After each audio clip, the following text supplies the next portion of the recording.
Mila était une petite fille joyeuse. Chaque matin, sa maman lui préparait un goûter. Un jour, à l'école, elle s'assit tranquillement pour manger. Mais à côté d'elle, Tommy n'avait rien à manger.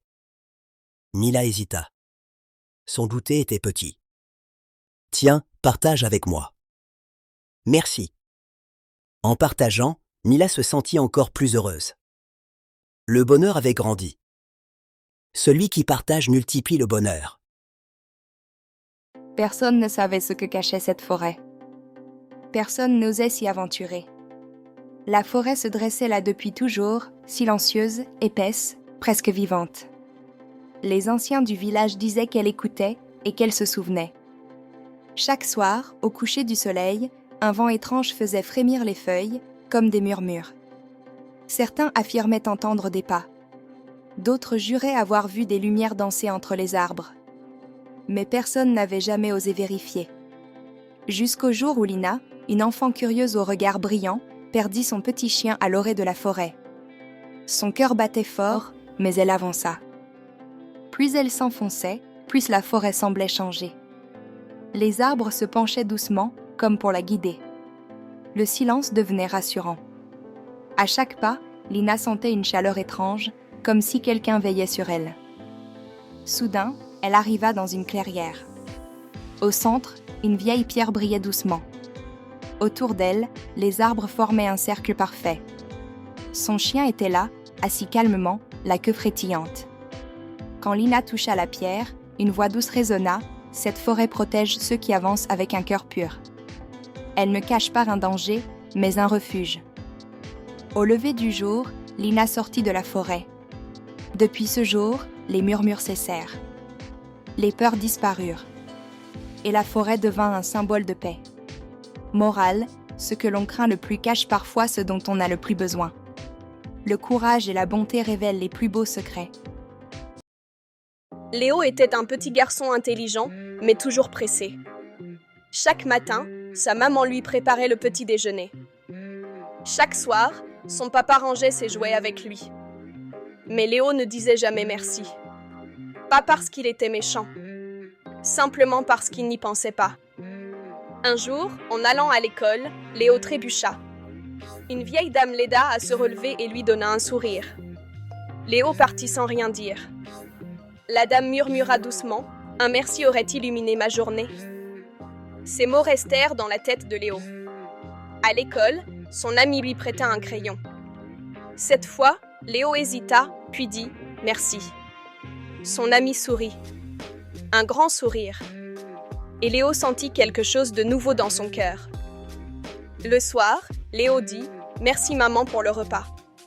Merci papa pour ton aide. » La maison sembla plus chaleureuse.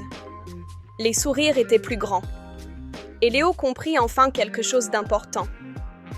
Dire merci ne coûte rien, mais rend la vie plus belle. Samy était un petit garçon comme les autres, mais il aimait rêver. Un jour, je serai quelqu'un d'important. Un matin, à l'école, la maîtresse posa une question. Que voulez-vous devenir plus tard? Médecin. Pilote. Chanteuse. Moi, je veux aider les gens. Ce jour-là, Samy commença à croire en son rêve. Parfois, c'était difficile.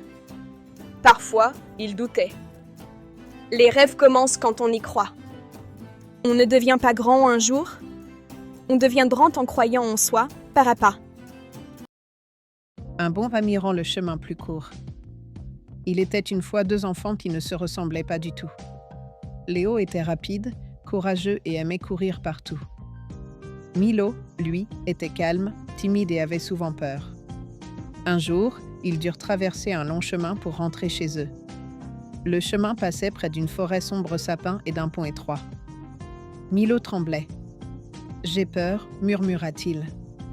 Léo aussi avait peur, mais d'autre chose. Il avait peur du silence et de rester seul. Le vent soufflait, les branches craquaient. Chaque pas devenait plus difficile. Le chemin semblait interminable. Alors Léo tendit la main à Milo. « On y va ensemble. » Pas à pas, ils avancèrent. Quand Milo avait peur, Léo l'encourageait. Quand Léo doutait, Milo lui parlait doucement. Le pont bougeait. Le bruit faisait battre leur cœur très fort, cœur rouge, mais ils ne lâchèrent pas leurs mains. Et soudain, ils arrivèrent de l'autre côté arc-en-ciel.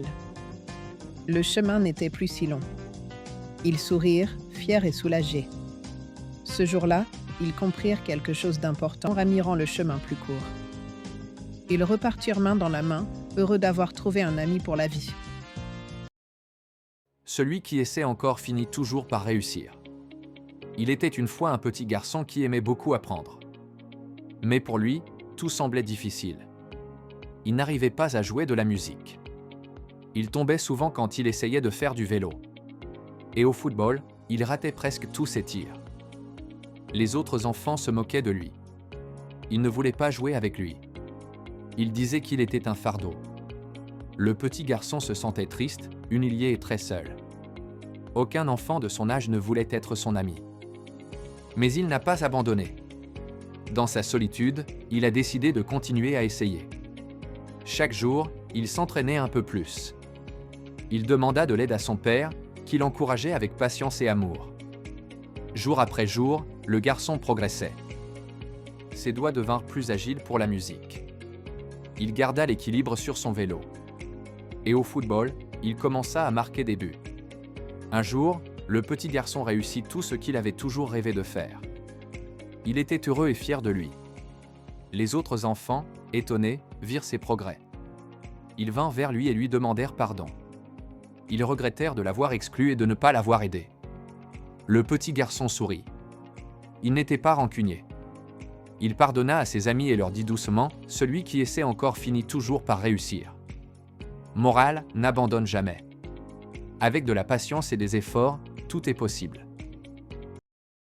Même le plus petit peut faire de grandes choses. Dans une forêt vivait une petite fourmi. Elle était très petite, mais très courageuse et travailleuse. Pendant le printemps et l'été, la fourmi travaillait tous les jours. Avec ses amis, elle ramassait de la nourriture et la gardait bien en sécurité. Quand l'hiver arriva, il faisait très froid. Les autres animaux n'avaient presque plus rien à manger. Ils avaient faim et étaient très tristes. La petite fourmi n'a pas eu peur. Elle a décidé d'aider. Avec ses amis, elle a partagé la nourriture avec les autres animaux. Grâce aux fourmis, tout le monde a pu manger et rester en bonne santé. Les animaux étaient très contents. Ils ont dit « Merci, petite fourmi ». Ils ont compris que même quelqu'un de très petit peut faire de grandes choses. Morale, même le plus petit peut faire de grandes choses. Il était une fois un petit renard qui avait peur de tout. Un soir, il décida de traverser la forêt pour aider un oiseau coincé dans un arbre. Malgré sa peur, il grimpa et sauva l'oiseau. L'oiseau le remercia et lui dit « Le courage, c'est d'avancer même quand on a peur. » Le renard rentra chez lui fier et heureux.